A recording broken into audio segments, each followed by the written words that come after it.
Hello everyone, in this video we will learn about the opera mate. It is a checkmate pattern that was demonstrated by Paul Morphy while watching opera in Paris 1858. Let us quickly go through the game that was played by Paul Morphy with the white pieces. So the game began as the Philidor defense and it was a very nice attacking game by Paul Morphy, and here in this position he sacrificed his knight with the knight takes b5, and later on he got a very nice attack. And let us go to this position. So in opera mate we checkmate the enemy king with the help of a bishop and a rook, as we have already seen in case of Maet's mate. It is very similar to the Maet's mate, and this was the position where Paul Morphy played a brilliant combination, and hence this checkmate pattern is known as the opera mate. So he played the move queen to b8 check, a very nice move. As you can see, we have this nice bishop on this diagonal, and if we could put our rook to the d8 square, then it would have been a checkmate. So to distract the knight and to clear up the d file for the rook, Morphy played this brilliant move queen to b8 check, and this forces knight to recapture as king has no moves, and after knight takes b8, rook to d8 was a very nice checkmate.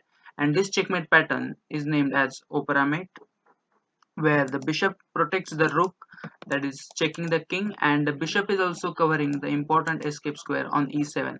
This is only the slight difference in opera mate and the Maet's mate. So let us study more about this pattern with the help of some other examples.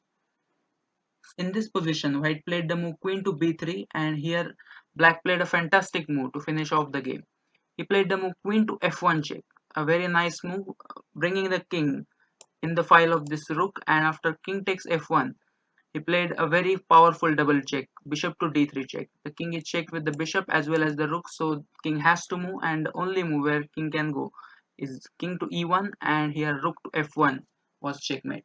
So this is similar to the opera mate, as this bishop is protecting the rook while covering the e2 square. So let us go to our third example. This is the game of William Steinitz playing with the white pieces, and here black's last move was knight to a6, and you can see we have nice rooks on the open file, and this bishop is also looking at this diagonal, and to open up this bishop he played a move d7 check. This forces rook takes d7 as the king has no moves, and as we have the three attackers on this b8 square, with a little combination rook to b8 check, we will force this knight to recapture, and after rook takes b8, we once again have the opera mate where this bishop is guarding the rook and also covering the c7 square. So this is the important pattern in the opera mate where the bishop guards the rook, and the two of black pieces are also helping us in this checkmate. So this is the opera mate, and now to end the video I have a puzzle for all of you. So this is the position, and it is white to play and win. How would you play here from the white side? You can pause the video and think.